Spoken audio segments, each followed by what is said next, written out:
नमस्कार, आप देख रहे हैं इंडिया न्यूज पंजाब हिमाचल। मैं हूं आपके साथ तरनजीत। बुलेटिन की शुरुआत करते हैं। बड़ी खबर आपको बता देते हैं, नालागढ़ में नाबालिग के साथ दुष्कर्म की कोशिश, आरोपी ने घर में घुसकर अश्लील हरकतें की। शोर मचाकर नाबालिग ने खुद को बचाया। पुलिस ने मामला दर्ज कर कार्रवाई शुरू कर दी है। बड़ी खबर आपको बता देते हैं, नालागढ़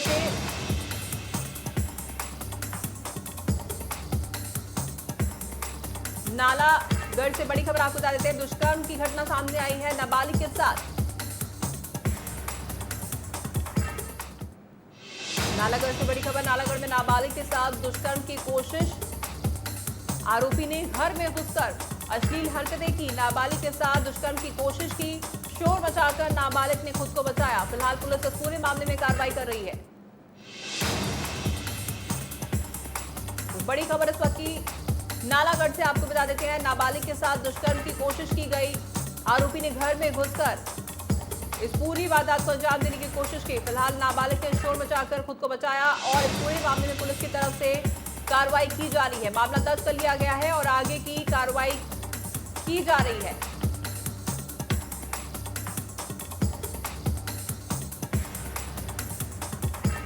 तो बड़ी खबर इस वक्त नालागढ़ से आपको बता देते हैं, नालागढ़ में एक नाबालिग के साथ दुष्कर्म की कोशिश की गई। आरोपी ने घर में ही घुसकर अश्लील हरकतें की। उसके बाद नाबालिग ने शोर मचाया और अपने आप को बचाने की कोशिश की। फिलहाल पुलिस ने इस पूरे मामले में कार्रवाई शुरू कर दी है।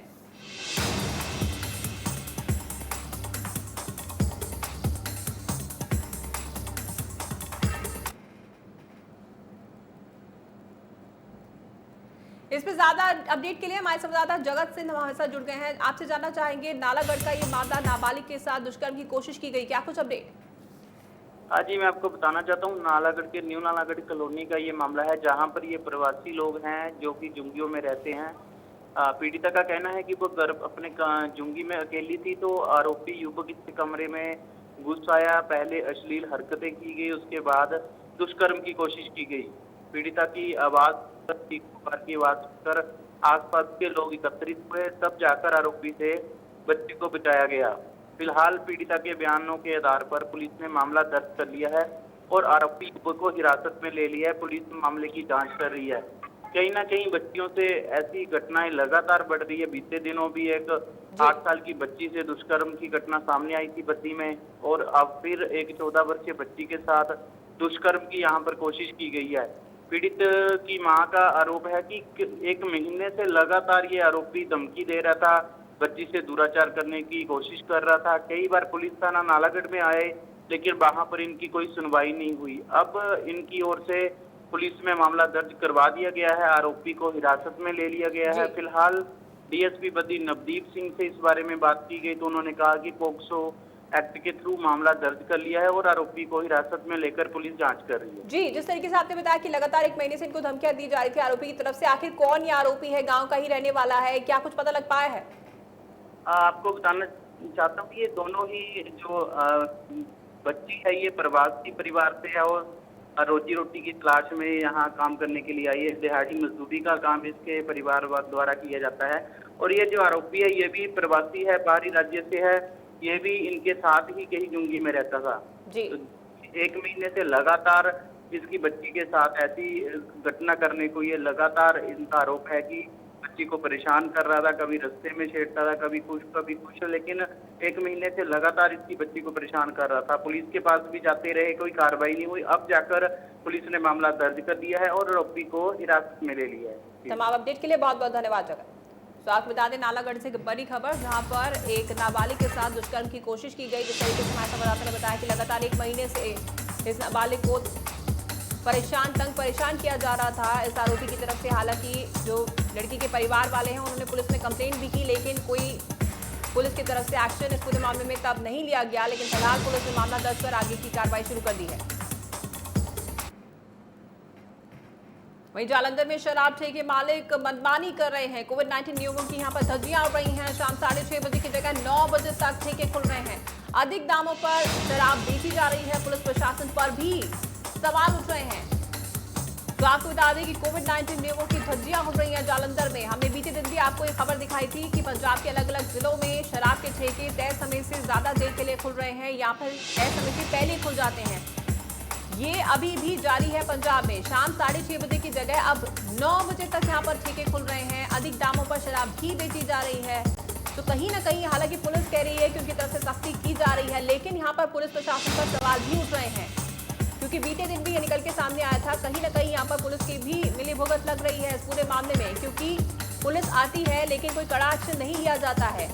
पुलिस आकर एक्शन की बात कहती है और बातचीत करके निकल जाती है। कोई एक्शन इस पूरे मामले पर कड़ा नहीं लिया जाता है, जिसके चलते लगातार ठेकों के खुलने का सिलसिला बरकरार है तय समय से ज्यादा, और सुबह भी जल्दी ठेके खुल जाते हैं। और अगर बात की जाए शाम की, तो रात के 9 बजे तक यहाँ पर ठेके खुले रहते हैं।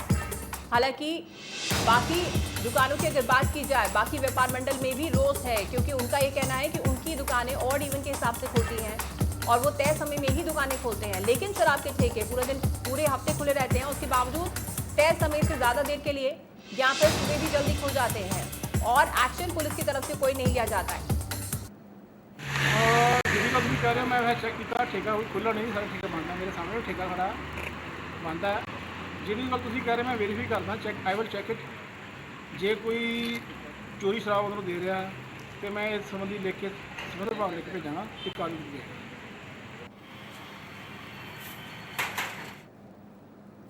तो आपको बता दें, शाम 6:30 बजे की जगह 9 बजे तक शराब के ठेके यहाँ पर खुल रहे हैं और सबसे बड़ी बात, अधिक दामों में यहाँ पर शराब बेची जा रही है।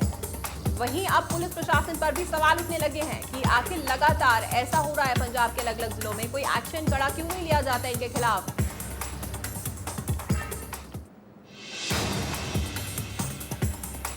इसी पे ज्यादा अपडेट के लिए हमारे संवाददाता राजीव हमारे साथ जुड़ गए हैं। राजीव, लगातार पंजाब के अलग अलग जिलों से ये तस्वीर देखने को मिल रही है, शराब के ठेके तय समय से ज्यादा देर के लिए खुल रहे हैं। पुलिस प्रशासन की तरफ से भी कोई सख्ती होती नजर नहीं आ रही है, सवाल भी उठ रहे हैं इनफैक्ट। जी बिल्कुल तरुण, देखिए अगर बात की जाए शराब के ठेकों की, तो ये लगातार बात चल रही थी कि पंजाब में शराब लॉकडाउन के शुरू होते ही जो सबसे बिकनी शुरू हो गई और लॉकडाउन बहुत ज्यादा शराब बिकी है।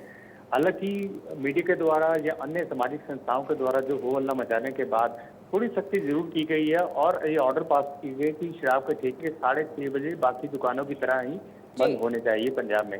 हालांकि पंजाब में शराब के ठेके जो 6:30 बजे बंद किए जा रहे हैं, लेकिन उसमें एक छोटी सी खिड़की बना दी जाती है जिसमें लगातार शराब बिक रही है। और तो पुलिस प्रशासन की तरफ से अगर बात की जाए तो पुलिस प्रशासन के लोग यहाँ पर राउंड मारते हैं। राउंड मारने के बाद वहाँ पर जो चोर खिड़की होती है उसके थ्रू उसमें लगातार शराब बेची जा रही है और सामने से निकल के जाते हैं पुलिस वाले, लेकिन उनको रोकते नहीं शराब बेचने से। अगर कोई कंप्लेंट भी की जाती है तो उस पर छोटी सी कार्रवाई की जाती है, वो चोर खिड़की को बंद करा दिया जाता है और जितना शटर को डाउन किया होता है उसको और डाउन करा के लॉक पर लगा दिया जाता है। लेकिन फिर उसके बाद पुलिस जाने के बाद फिर से वहाँ शराब बिकने लगती है। तो ये सवालों को घेरे में पुलिस प्रशासन की है यहाँ का। बिल्कुल, पुलिस प्रशासन भी यहाँ पर सवालों के घेरे में है और यहाँ पर सवाल तमाम व्यापार मंडल की तरफ से भी उठाए जा रहे हैं कि आखिर उनकी दुकानें यहाँ पर ऑड इवन के हिसाब से खुल रही हैं और शराब के ठेके लगातार खुल रहे हैं, उसके बावजूद तय समय से ज्यादा देर के लिए खुल रहे हैं। पुलिस प्रशासन पर भी सवाल निशान खड़े होते हैं। क्या अब ये मामला सरकार के संज्ञान में लाया जाएगा, जिस तरीके से लगातार ये मामला बढ़ रहा है यहाँ पर पंजाब के अलग अलग जिलों में? जी देखिए, जो शराब के ठेकों की बात लगातार चल रही है कि पंजाब में शराब बिक रही है, लॉकडाउन के दौरान भी शराब यहाँ पर बहुत बिकी है। तो सवाल पूरे अपने सरकार की बात की जाए तो सरकार पहले ही सवालों के घेरे में है कि यहाँ ठेके क्यों खोले जा रहे हैं रोजाना, और वही बात उन्होंने रिपीट की है इस जो ऑर्डर जो पास किए गए कि शराब की दुकानें खुली रहनी चाहिए।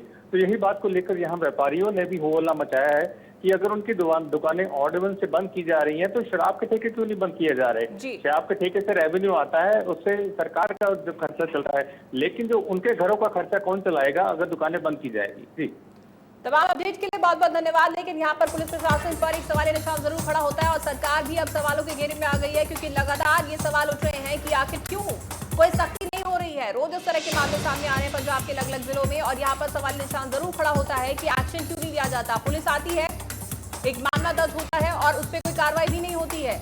तो कहीं ना कहीं ये सिलसिला लगातार पंजाब में बढ़ता जा रहा है शराब के ठेके खुलने का, और यहाँ पर सवाल खड़े हो रहे हैं पुलिस प्रशासन पर और पंजाब सरकार पर भी सवाल निशान यहाँ पर उठाए जा रहे हैं इस मुद्दे को लेकर।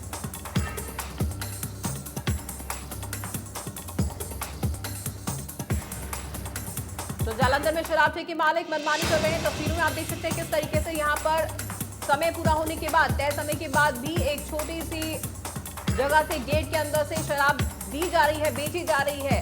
और पुलिस आती है, एक छोटा सा मामला दर्ज होता है, लेकिन उसमें कोई कार्रवाई नहीं होती है। कहा जा सकता है कि नाम के तौर पर सिर्फ दिखावे के लिए यहाँ पर पुलिस प्रशासन आती है और कहीं ना कहीं यहाँ पर सवाल निशान पुलिस प्रशासन पर खड़े हो जाते हैं और सवाल उठ रहे हैं सरकार पर भी कि आखिर इस मामले में सख्ती क्यों नहीं की जा रही है। वहीं चंबा में फूटा कोरोना बम, कोरोना के 10 नए मामले सामने आए हैं। चंबा में कोरोना के कुल 384 मामले हो चुके हैं। जिले में कोरोना के 106 एक्टिव केस भी हैं। अब तक कोरोना से 4 मरीजों ने जंग भी हारी है। 4 लोगों की मौत हो गई है कोरोना से और चंबा में 10 नए मामले एक साथ सामने आए हैं। कुल मामलों की अगर बात की जाए 384 मामले हो चुके हैं। हिमाचल प्रदेश में कहा जा सकता है कि कोरोना का कहर लगातार बढ़ता जा रहा है। सबसे अफेक्टेड जिला, ज्यादा इफेक्टेड जिला सोलन है, लेकिन अब अगर बात की जाए चंबा की भी तो यहाँ पर भी लगातार मामलों में बढ़ोतरी हो रही है। 384 मामले यहाँ पर सामने आए हैं और यहाँ पर लगातार ये केसेस या आंकड़ा बढ़ता जा रहा है। एक साथ 10 नए मामले, बहुत बड़ी गिनती हो जाती है जिले के हिसाब से।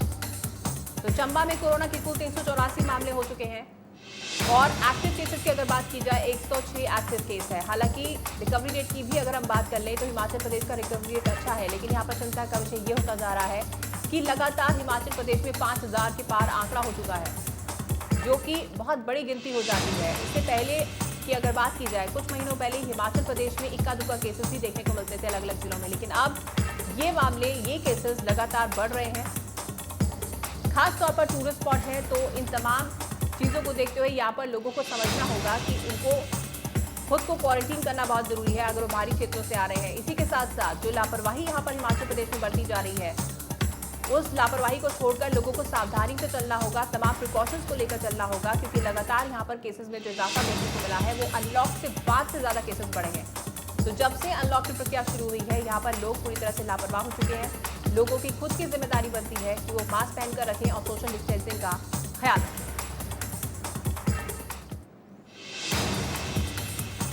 हालांकि पुलिस प्रशासन की तरफ से भी सख्ती की जा रही है और बीते दिन जो हिमाचल प्रदेश की कैबिनेट बैठक हुई थी उसमें भी काफी हद तक रिलैक्सेशन दे दिया गया है। जो टूरिस्ट बाहर से आते हैं उन्हें अब 2 दिन के लिए ही होटल में ठहरना होगा और तमाम रिलैक्सेशन भी दिए जा रहे हैं। लेकिन यहाँ पर टूरिस्ट को भी समझना होगा, जो तमाम लोग हैं उन्हें भी समझना होगा कि वो कैसे खुद अपनी सुरक्षा कर सकते हैं, कैसे सावधानी बरत के आगे बढ़ सकते हैं।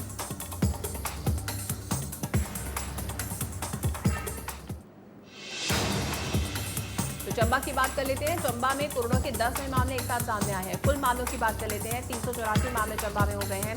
106 एक्टिव केस हैं और लगातार हिमाचल प्रदेश के अलग अलग जिलों में अगर हम नजर मारें तो ये आंकड़ा लगातार बढ़ रहा है और अब तक चंबा में 4 लोगों की मौत भी हो चुकी है कोरोना से।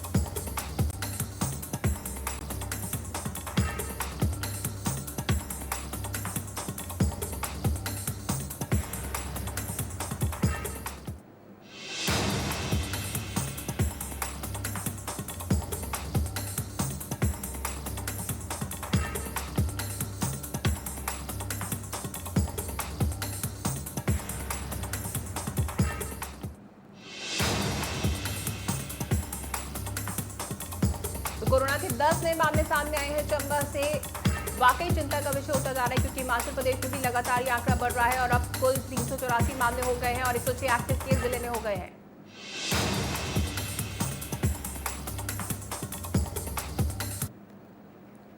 इस वक्त की बड़ी खबर आपको बता देते हैं मुंबई से, जहां पर ईडी का शिकंजा रिया पर है, उसके परिवार वालों को समन भेजा गया है। आपको बड़ी खबर बता देते हैं, रिया के परिवार पर ईडी का शिकंजा। रिया के पिता इंद्रजीत चक्रवर्ती को समन भेजा गया है। रिया के पिता को पूछताछ के लिए ईडी बुला सकती है। आपको बता दें इस वक्त की बड़ी खबर, रिया के पिता को ईडी की तरफ से समन भेजा गया है। ईडी ने कुछ डॉक्यूमेंट भी मंगवाए हैं।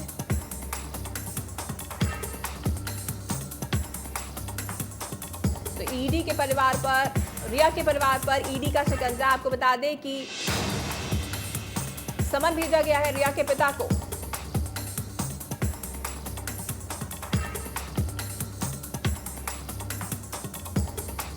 रिया के पिता को ईडी की तरफ से समन भेजा गया है। बड़ी खबर इस वक्त की आपको बता देते हैं।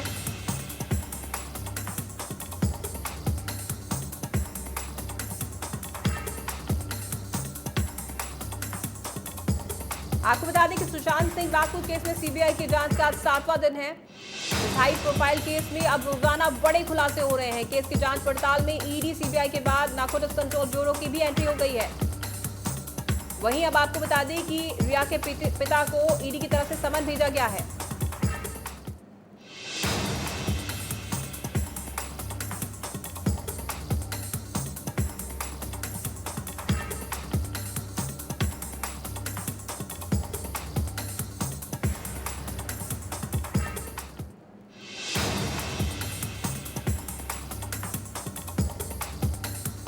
आपको बता दें कि सुशांत के पिता की तरफ से रिया पर हत्या का आरोप लगाया गया है और जल्द से जल्द उसे गिरफ्तार करने की मांग की गई है। वहीं अब आपको बता दें कि ईडी ने रिया के पिता इंद्रजीत चक्रवर्ती पर भी शिकंजा कसा है। इंद्रजीत चक्रवर्ती को समन जारी कर पूछताछ के लिए बुलाया गया है। ईडी ने उनके पिता से कुछ डॉक्यूमेंट्स भी मंगाए हैं। हालांकि ये कौन से अहम डॉक्यूमेंट्स हैं, इसके बारे में अभी कोई जानकारी नहीं है। सुशांत सिंह केस में रिया चक्रवर्ती और उनके फैमिली मेंबर्स अब निशाने पर हैं। अब सीबीआई रिया के भाई से भी पूछताछ कर रही है। पूछताछ के बाद सीबीआई उनके भाई को कहीं बाहर लेकर जा रही है। तो कहीं ना कहीं इस मामले में अब हर एंगल से जांच की जा रही है सीबीआई की तरफ से, जहां पर रिया के भाई, रिया के पिता से भी पूछताछ की जा रही है। और अब रिया चक्रवर्ती के पिता इंद्रजीत चक्रवर्ती को समन जारी कर पूछताछ के लिए बुलाया गया है। ईडी ने उनसे कुछ डॉक्यूमेंट्स भी मंगवाए हैं। हालांकि ये कौन से अहम डॉक्यूमेंट्स हैं, इसके बारे में अभी कोई जानकारी नहीं है।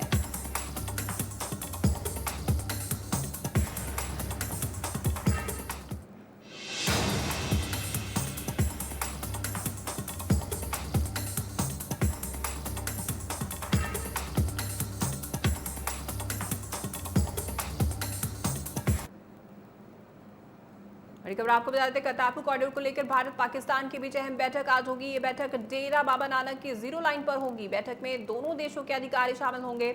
बैठक का मकसद रावी नदी पर बनने वाले करतारपुर कॉरिडोर के पुल को लेकर चर्चा की जाएगी, क्योंकि इसके पहले अभी तक पाकिस्तान की ओर से पुल बनाने के मुद्दे पर पाक का रुख साफ नहीं है। सवाल ये है कि पाकिस्तान पुल बनवाएगा या नहीं, और अगर पुल बनवाता है तो कहां तक का निर्माण करवाया जाएगा। तो करतारपुर कॉरिडोर को लेकर ये अहम बैठक होगी। डेरा बाबा नानक की जीरो लाइन पर यह बैठक होने जा रही है। रावी नदी पर बनने वाले पुल को लेकर इस बैठक में खास तौर पर चर्चा होगी। आपको बता दें कि डेरा बाबा नानक की जीरो लाइन पर जो बैठक होने जा रही है, रावी नदी पर बनने वाले पुल को लेकर यह बैठक खास तौर पर की जा रही है। भारत पाकिस्तान के बीच ये अहम बैठक होने जा रही है, जिसमें कि रावी नदी पर बनने वाले पुल को लेकर अहम चर्चा की जाएगी।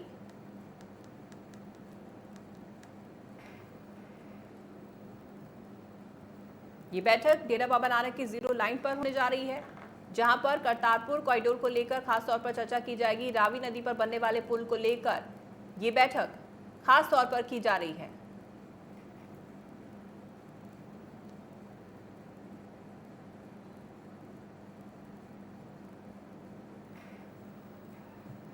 वहीं कोविड महामारी के समय के दौरान नेट और जेईई परीक्षा में कुछ ही दिन बाकी हैं। पंजाब के मुख्यमंत्री कैप्टन अमरिंदर सिंह ने बुधवार को राज्य के एडवोकेट जनरल अतुल नंदा को निर्देश दिए कि विरोधी पार्टियों के शासन वाले अन्य राज्यों में अपने समक्ष अधिकारियों के साथ तालमेल करके सुप्रीम कोर्ट में एक सामूहिक रिव्यू पिटीशन दायर करके परीक्षाओं को आगे करने की गुजारिश की जाए।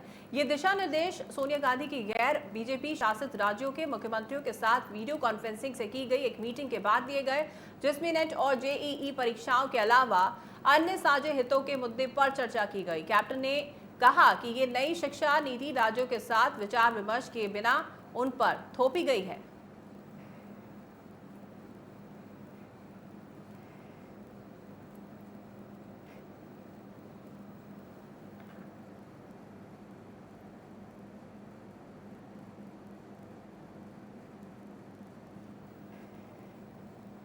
परीक्षाओं को आगे करने की अपील की जाएगी। आपको बता दें कि सामूहिक रिव्यू पिटीशन की बात इसमें कही गई है और साथ ही जो परीक्षाएं हैं उन्हें आगे करने की अपील की जाएगी। भारतीय किसान यूनियन उमराहा ने केंद्र सरकार के 3 ऑर्डिनेंस और बिजली एक्ट 2020 के विरोध में विभिन्न गांव में धरना प्रदर्शन किया। दूसरे दिन रोष प्रदर्शन को तेज करते हुए किसानों और महिलाओं ने पुतले भी फूके, सरकार के खिलाफ नारेबाजी की। भाजपा और काली गठजोड़ पार्टी नेताओं को गांव में घुसने पर पूर्ण तौर पर किसानों ने पाबंदी लगाई।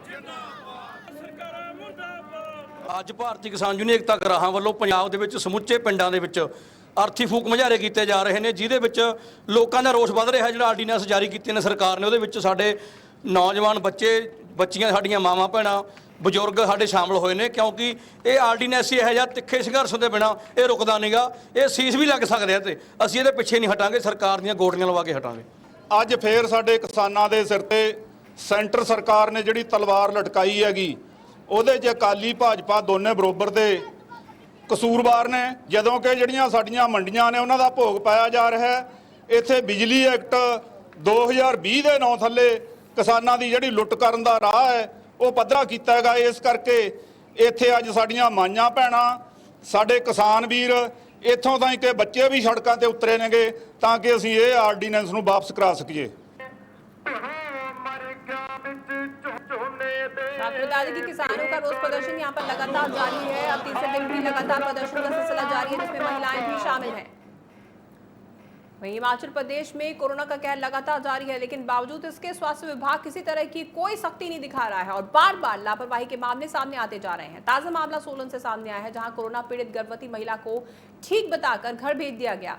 बताया जा रहा है कि महिला बुखार आने के कारण सिविल अस्पताल गई थी, जहां उसका कोरोना का टेस्ट भी हुआ, लेकिन टेस्ट की रिपोर्ट आए बिना ही महिला को ठीक बताकर घर भेज दिया गया। लेकिन बाद में महिला की रिपोर्ट पॉजिटिव आई। इस दौरान महिला कई लोगों के संपर्क में भी आई, जिन्हें अब कोरोना का खतरा सता रहा है। जहां एक और हिमाचल में कोरोना का संकट गहराता हुआ नजर आ रहा है, सोलन, जिस जिला की हम बात कर रहे हैं सोलन, उसका ये क्षेत्रीय अस्पताल है जहां पर कोरोना के पेशेंट्स आते हैं, जिनका चेकअप होता है। उसके चलते और हिमाचल का सबसे बड़ा केंद्र जो सोलन है, यहाँ पर कोरोना के सबसे ज़्यादा पेशेंट्स पूरे हिमाचल में हैं। सोलन में अभी एक ऐसा मामला आया जिसमें एक महिला को क्षेत्रीय अस्पताल सोलन ने ये कहकर वापस घर भेज दिया कि ये महिला जो है वो नेगेटिव है, जबकि वो पॉजिटिव थी। यहाँ से ये मेन एंट्री होती है। इसके यहाँ पर जो है इस महिला को यहाँ से लाया गया, इसे यहाँ रखा गया और उसे नेगेटिव बनाकर यहाँ से भेज दिया गया। शाम को अगले 7 बजे ये पता चला कि वो कोरोना पॉजिटिव है, तो प्रशासन ने अपनी मुस्तैदी दिखाते हुए कहीं ना कहीं अपनी कमी को छुपाने के लिए उन्होंने शाम को 7:30 बजे उसे महिला को फ़ोन किया और ये बताया कि वो जो उक्त महिला है वो कोरोना पॉजिटिव है, और उसे रात को 11:30 बजे उसके घर से उठाकर कोविड सेंटर ले जाया गया। तो आप देखिए कि कितनी बड़ी चूक जो है, क्योंकि वो महिला जो है रेखा नाम की ये महिला है जो पूरे सोलन बाजार में घूम चुकी थी। उसके बावजूद कम से कम 50 लोगों से वो कॉन्टैक्ट हिस्ट्री में आई है। तो आप ये देखिए कि कितनी बड़ी चूक जो है वो हिमाचल में जिला सोलन के इस क्षेत्रीय अस्पताल से आई है। आइए बात करते हैं यहाँ के सीएमओ से कि ये चूक जो है वो कैसे आई और इसका क्या मामला ये पूरा है, वो उनसे जानना। इस वक्त हमारे साथ मौजूद हैं सोलन के सीएमओ डॉक्टर उपल। आइए उनसे बात करते हैं इस विषय में कि जो ये सारा मामला है ये क्या है और इसमें डॉक्टर उपल का क्या कहना है कि ये प्रशासन की तरफ से या हेल्थ डिपार्टमेंट की वजह से कहाँ से ये चूक सामने आई है। जी, ये मेरे संज्ञान में भी अभी ये मामला आया है कि ये lady, pregnant lady regional hospital Solan में दाखिल थी, तो और कहते उसको नेगेटिव रिपोर्ट दी, फिर बाद में पॉजिटिव हुआ, ऐसा कुछ मामला आया है। पर ये रीजनल हॉस्पिटल सोलन में दाखिल थी, वहाँ मैंने जो सीनियर एमएस हैं वो डॉक्टर हांडा, उनको भी बोल दिया है कि डायरेक्टली ये उन्हीं के अंडर हैं, तो वो आपको ज़्यादा डिटेल में बता पाएंगे कि एग्जैक्ट कारण क्या था। तो आपने देखा कि किस तरह से चाहे चूक प्रशासन में हॉस्पिटल की हो या सीएमओ डिपार्टमेंट की, परंतु कहीं ना कहीं इस चूक का खामियाजा जो है वो आम जनता को भुगतना पड़ रहा है। अभी जो सोलन है वो हिमाचल में सबसे नंबर 1 पर इस वक्त मौजूद है, और इस तरह की चूक अगर सोलन में होती है तो वो कहीं ना कहीं आम जनता के लिए बहुत घातक होगा। सोलन से अनुराग शर्मा। बहुत बड़ी लापरवाही यहाँ पर अस्पताल प्रशासन की तरफ से देखने को मिली है। तब जब सोलन में लगातार मामले बढ़ रहे हैं, वही इस वक्त की बड़ी खबर करतारपुर कॉरिडोर को लेकर बैठक शुरू हो चुकी है। अहम बैठक की शुरुआत हो चुकी है करतारपुर कॉरिडोर को लेकर। पाकिस्तान की ओर से बैठक में 4 मेंबर शामिल हुए हैं। डेरा बाबा नानक की 0 लाइन पर यह बैठक चल रही है। आपको बता दें करतारपुर कॉरिडोर को लेकर खास तौर पर यह बैठक होनी है। रावी नदी पर पुल निर्माण को लेकर इसमें चर्चा हो रही है, जिसकी शुरुआत हो चुकी है। इस बैठक की शुरुआत हो चुकी है और पाकिस्तान से यहाँ पर 7 मेंबर मौजूद हैं। इस बैठक में रावी नदी पर पुल बनाने को लेकर इस बैठक में चर्चा चल रही है। डेरा बाबा नानक की 0 लाइन पर यह बैठक हो रही है और पाकिस्तान की ओर से बैठक में 7 मेंबर शामिल हैं। तो करतारपुर कॉरिडोर को लेकर आज बैठक होनी थी, जिसकी शुरुआत हो चुकी है और रावी नदी पर पुल निर्माण को लेकर खास तौर पर इस बैठक में चर्चा की जा रही है। डेरा बाबा नानक की 0 लाइन पर यह बैठक चल रही है और इस बैठक में पाकिस्तान की तरफ से 7 मेंबर्स मौजूद हैं।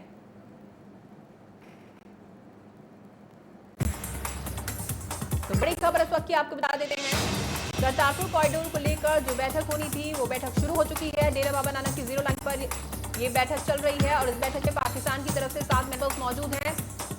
रावी नदी पर पुल निर्माण को लेकर इस बैठक में चर्चा की जा रही है।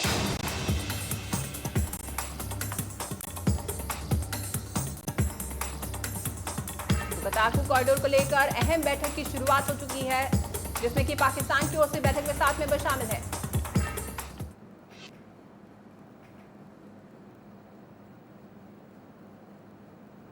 पूरी दुनिया जहां कोरोना के कहर से डरी हुई है, वहीं दूसरी ओर कोविड केयर सेंटर से आए दिन कोरोना संक्रमितों के नाचते गाते हुए वीडियो भी वायरल हो रहे हैं। ऐसा ही एक वीडियो जिला ऊना के उपमंडल हरोली में बनाए गए एक कोविड केयर सेंटर से खूब वायरल हो रहा है, जहां पर पीपीई किट पहने एक कर्मी के साथ कोरोना संक्रमित मरीज खूब नाच गा रहे हैं।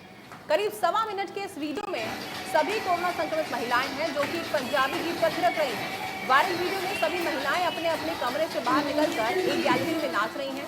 वीडियो वायरल होने के बाद कोरोना संक्रमितों द्वारा मनाई जा रही खुशी की हर जगह चर्चा भी की जा रही है। बता दें कि इससे पहले प्रदेश के जिला सोलन और चंबा में भी कोरोना संक्रमितों के नाचने के वीडियो वायरल हो चुके हैं।